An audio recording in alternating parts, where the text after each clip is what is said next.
Ce programme est financé par les amis et partenaires du ministère de Joyce Meyer. Vous feriez mieux de savoir qui vous êtes, car sinon, le diable vous prendra tout ce que vous avez, il vous réduira en lambeaux, vous pourchassera et vous enverra dans la mauvaise direction. Mais quand vous savez qui vous êtes en Christ, quand vous savez que vous êtes aimé et que vous avez de la valeur, et vous savez que vous faites des erreurs, mais que Dieu est plus grand que vos erreurs.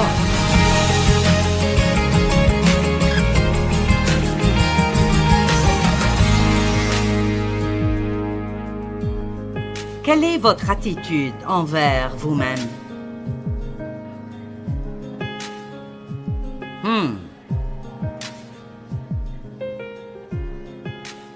Vous aimez-vous? Certains s'aiment eux-mêmes, mais... Vous savez, j'ai passé de nombreuses années à ne pas m'aimer, et même d'une certaine manière à me haïr moi-même, certainement me rejeter, car beaucoup de ce qui m'est arrivé quand je grandissais, je pensais d'une manière ou d'une autre que c'est de ma faute. Alors je vais commencer par dire que si quelqu'un vous a maltraité, dévalué, il a abusé de vous a critiqué, vous a jugé, a fait quelque chose qui vous a blessé, son ignorance n'est pas de votre faute.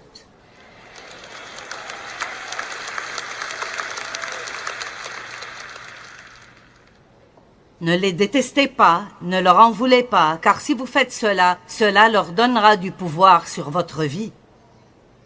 Vous devez simplement comprendre la source, la secouer, la mettre de côté et continuer votre vie. Amen. Et j'ai essayé pendant longtemps d'aimer les gens après être devenue chrétienne et avoir vraiment étudié la parole de Dieu. J'avais entendu beaucoup de messages sur l'amour des gens et j'avais vu de la parole que Dieu voulait que nous aimions les gens et je voulais aimer les gens et je voulais être patiente avec les gens et je voulais être miséricordieuse et je n'arrivais tout simplement pas à le faire. Et c'était tellement frustrant pour moi parce que je voulais faire la bonne chose, mais je n'arrivais tout simplement pas à le faire. Et Dieu a commencé, il y a de nombreuses années, à me révéler que je ne pouvais pas aimer les autres parce que je ne m'aimais pas moi-même. Je ne pouvais pas être clémente envers les autres parce que je ne savais pas comment recevoir la miséricorde de Dieu pour moi-même. Et si vous êtes dur avec vous-même, vous serez dur avec tout le monde. Allez donc. L'une des choses que j'ai apprises au cours de ces 42 années où j'ai eu le privilège d'enseigner la parole de Dieu, c'est que vous ne pouvez pas donner ce que vous n'avez pas. Alors arrêtez d'essayer de donner quelque chose aux autres que vous n'avez pas vous-même. Et vous voyez, Dieu nous équipe. Il nous fournit tout ce dont nous avons besoin pour sortir dans le monde et faire tout ce qu'il veut que nous fassions. Vous avez ce qu'il faut.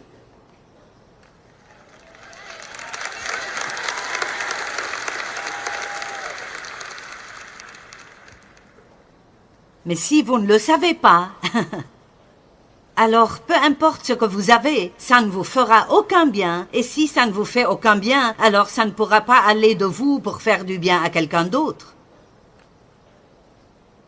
Et vous m'avez probablement entendu enseigner cela. Mais même si vous l'avez entendu 1000 fois, si le diable peut vous empêcher de vous aimer, il a déjà gagné la bataille dans votre vie.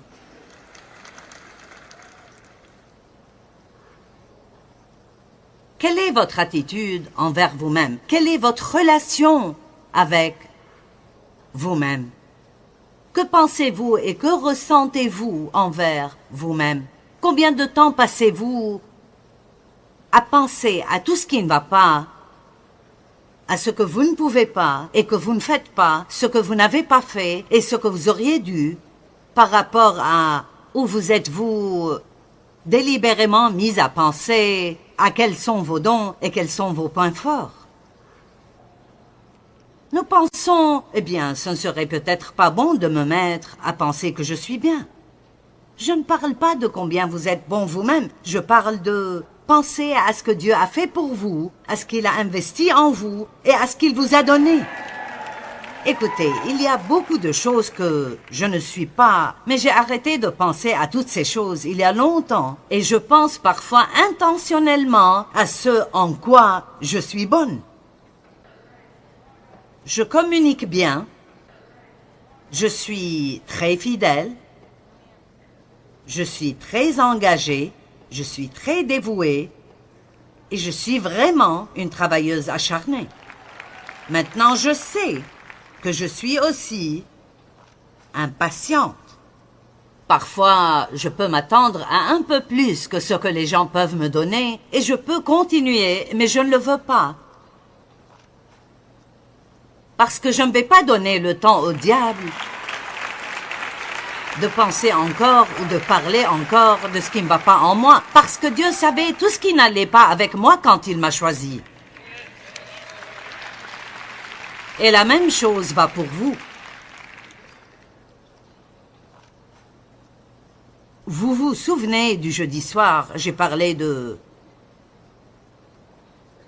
penser à ce que Dieu a fait en vous, plus que de penser à ce qui se passe autour de vous. Ne soyons pas tellement pris par notre situation et ce que nous n'avons pas et ce qui ne marche pas bien et de ce que les gens ne font pas et accrochons-nous à quelque chose, même si c'est petit, une bonne chose dans notre vie, quelque chose que Dieu fait en nous et célébrons cette chose. Et plus vous célébrerez les bonnes choses, plus les mauvaises choses deviendront petites. Allez! Et plus vous vous concentrez sur ce qui ne va pas en vous, plus ça grandira. Plus vous vous concentrez sur ce qui ne va pas, plus ça grandira, et moins vous aurez de chances de vous en débarrasser.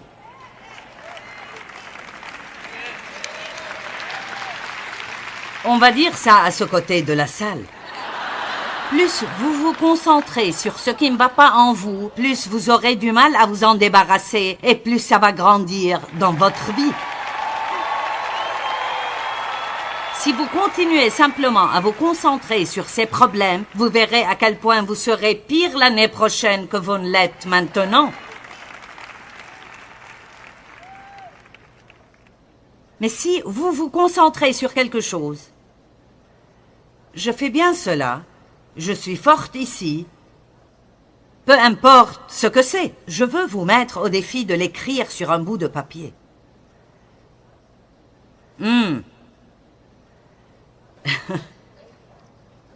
Eh bien, c'est une nouvelle pensée. Faire une liste de mes points forts. Faire une liste de ce en quoi je suis bon. Le diable ne veut absolument pas que vous y pensiez, mais il ne veut certainement pas que vous l'écriviez. Mon Dieu, c'est comme un autre élément d'obtenir une révélation. En fait, vous pourriez même avoir un bon type d'amis et vous pourriez simplement dire « Laisse-moi te dire mes points forts ».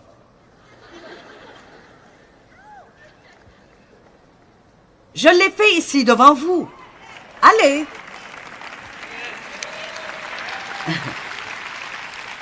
Je veux dire, il faut que ce soit quelqu'un qui vous comprend et sait ce que vous faites, mais c'est bon de le dire. C'est bien de le déclarer. Puis-je vous dire quelque chose? Écoutez-moi bien. Il y a plus de bonnes choses en vous que de mauvaises choses.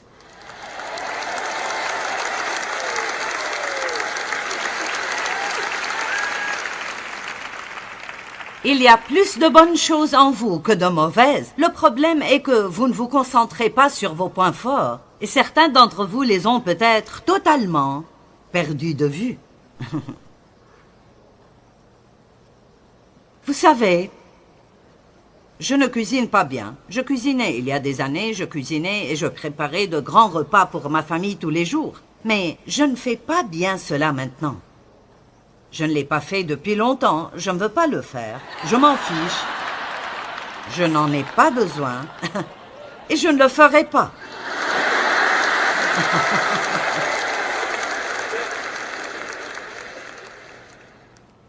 J'ai essayé, il y a de nombreuses années, j'ai essayé de tricoter des vêtements pour ma famille, j'ai fait un short pour mon mari. Et j'essayais d'être une femme classique. À quel point est-ce ennuyeux d'être classique? Je ne veux pas être classique. Je veux être dans une autre stratosphère, quelque part de différent d'où tout le reste du monde est. Et je ne dis pas que vous n'avez pas de valeur si vous faites les vêtements de votre famille. Je pense vraiment que c'est merveilleux. Et parfois, j'ai souhaité pouvoir faire cela, mais je ne le souhaite plus. Et je ne passerai pas ma vie à vouloir quelque chose que je n'aurai jamais. Vous devez rester dans votre onction. Vous devez vous accrocher à vos dons et vous devez commencer à vous consacrer aux choses dans lesquelles vous êtes fort au lieu de passer tout votre temps à essayer d'être fort là où vous n'avez jamais été fort.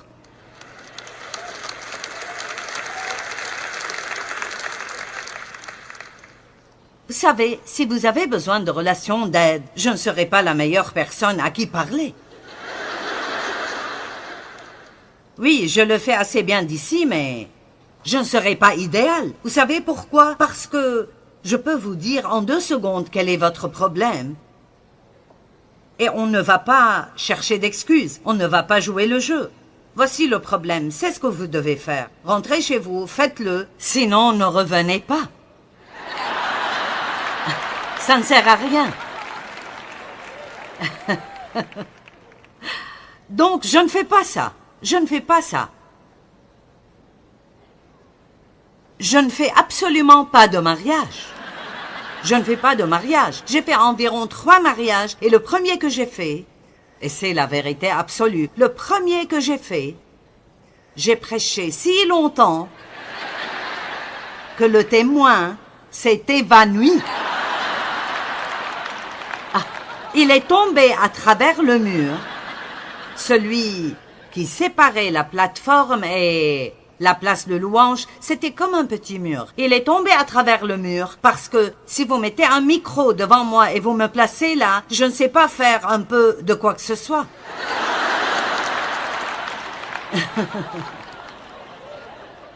Il s'est évanoui. Je ne savais pas que vous deviez juste marier les gens rapidement. Je pensais que c'était l'occasion de leur dire comment vivre leur vie. Vous savez.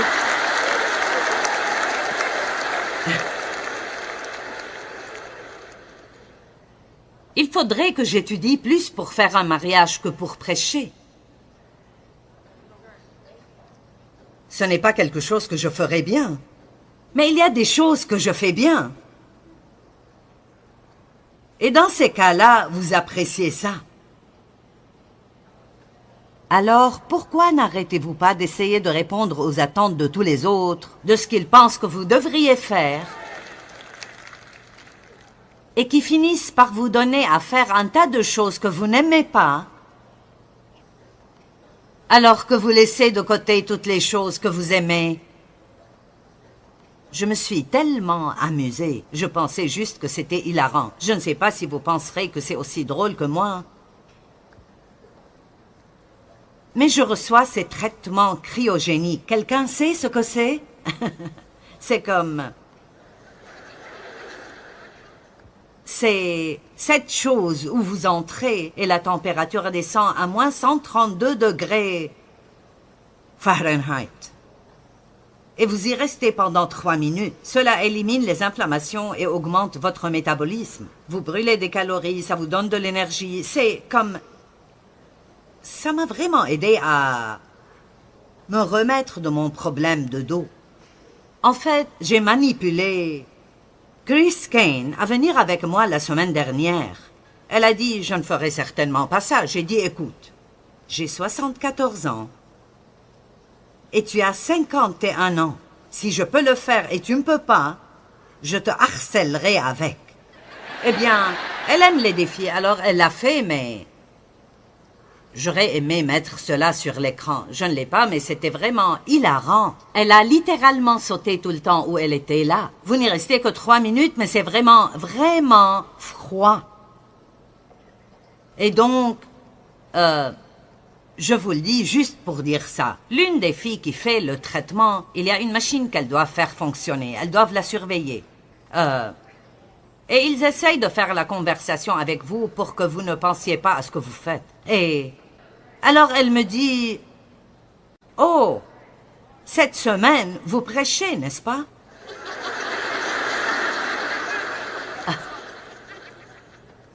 Et j'ai dit, oui, c'est vrai, je savais qu'elle n'avait pas la moindre idée. Et elle a dit, eh bien, où est-ce? Et j'ai dit, oh, c'est au Dôme. Et elle a dit, le Dôme? J'ai dit, oui, tu sais, où ils faisaient les matchs de football en ville. Elle a dit, eh bien, c'est un peu grand, n'est-ce pas?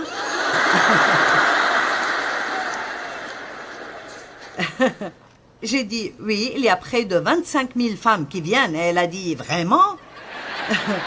Je pensais que c'était si drôle. Pouvez-vous m'imaginer en train de parler un peu? C'est juste comme ça n'arrivera pas. Et donc, ici, vous avez Joel qui mémorise ses messages mot pour mot.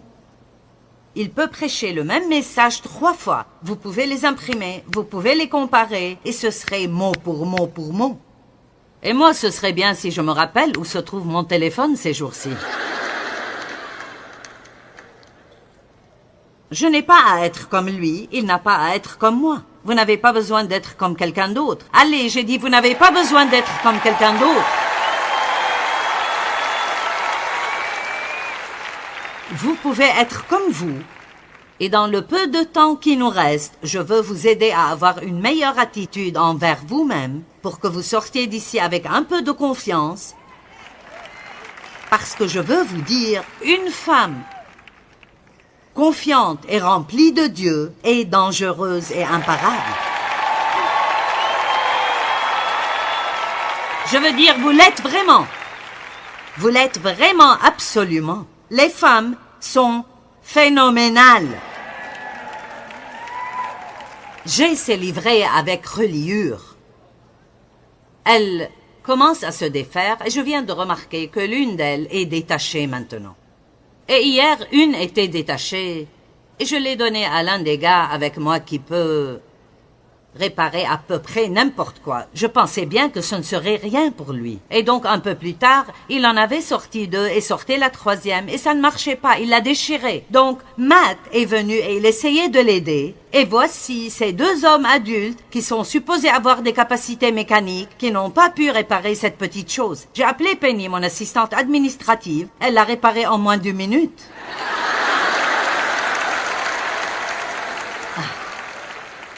Hier, 3 hommes adultes n'ont pas réussi à faire fonctionner l'interrupteur.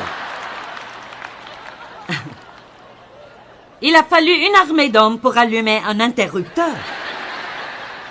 Et il y a probablement une femme ici qui a dans son sac à main un petit tournevis et elle aurait pu le réparer en 1 seconde.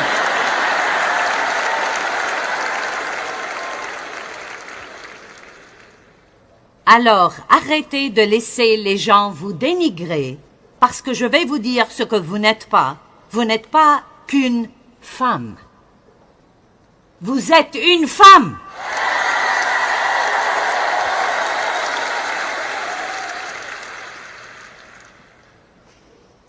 Deux des relations les plus importantes que vous avez sont 1, votre relation avec Dieu. 2, votre relation avec vous-même.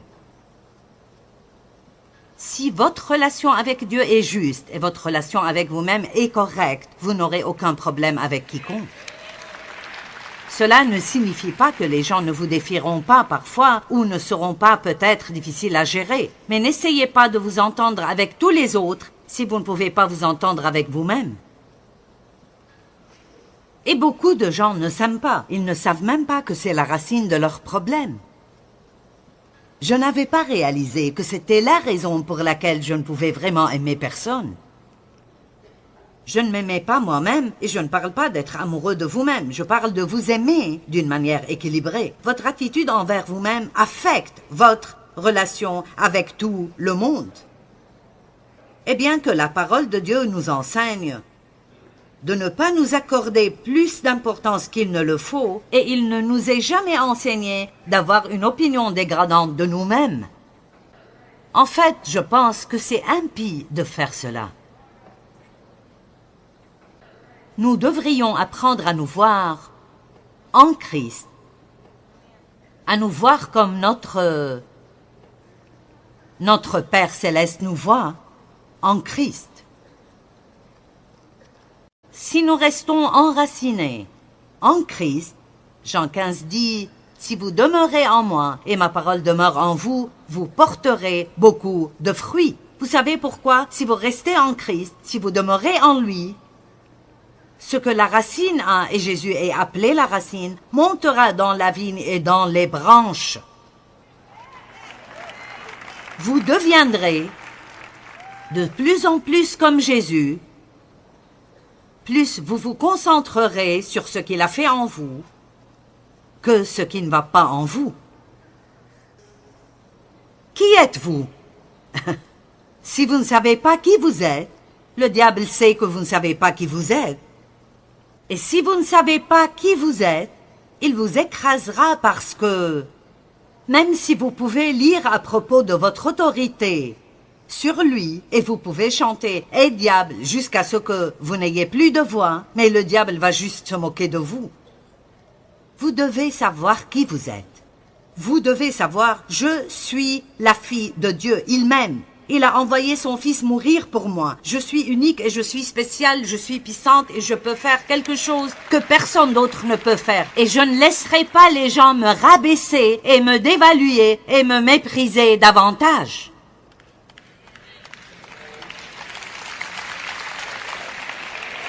Vous n'êtes pas censé laisser quiconque d'autre n'importe où, sur cette planète, déterminer votre prix et votre valeur. Et combien de fois le faisons-nous parce que quelqu'un d'autre nous maltraite ou nous rejette ou ne nous aime pas? Nous supposons qu'ils ont raison et qu'il y a quelque chose qui ne va pas en nous. Tout le monde ne va pas vous aimer. Peu importe à quel point vous êtes gentil, tout le monde ne vous appréciera pas. En fait, les experts, et je ne sais pas encore qui ils sont, c'est incroyable de voir comment si quelqu'un dit « Cet expert dit, alors nous devrions écouter. » Vous en savez plus qu'eux. Mais les experts disent que 10% de toutes les personnes ne vous aimeront pas. Donc vous pouvez aussi bien être vous-même et jouir de votre vie. Actes chapitre 19, verset 11. Dieu faisait des miracles extraordinaires par les mains de Paul. On allait jusqu'à prendre des mouchoirs ou du linge qu'il avait touché pour les appliquer aux malades. Ceux-ci guérissaient et les mauvais esprits s'enfuyaient. Waouh! Quelques Juifs qui allaient de lieu en lieu pour chasser les démons, c'étaient des exorcistes professionnels. Ils étaient payés pour chasser les démons des gens.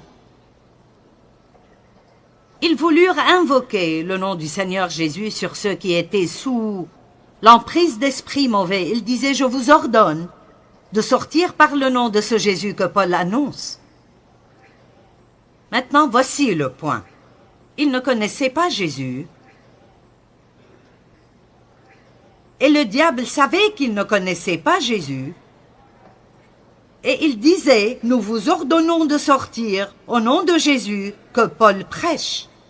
Maintenant, regardons le verset suivant. Ceux qui agissaient ainsi étaient les 7 fils d'un certain Séba, un chef des prêtres juifs. Mais l'esprit mauvais leur répondit, Jésus, je le connais. Paul, je sais qui c'est. Mais vous, qui êtes-vous?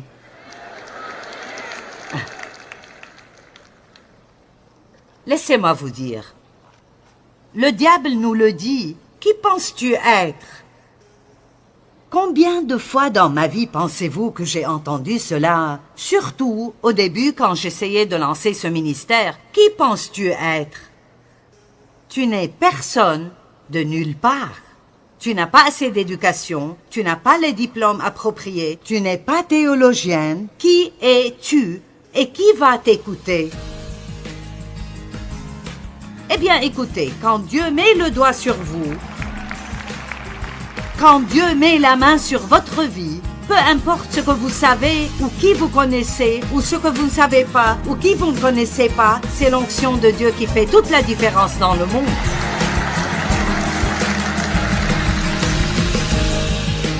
Je vais répéter, si le diable peut vous amener à ne pas vous aimer, il a déjà gagné la bataille pour votre vie. Apprenez à vous voir comme notre Père Céleste nous voit. Et c'est en Christ, choisi, précieux, il vous aime, il vous a donné des dons. Vous êtes vraiment merveilleux et vous devez voir cela.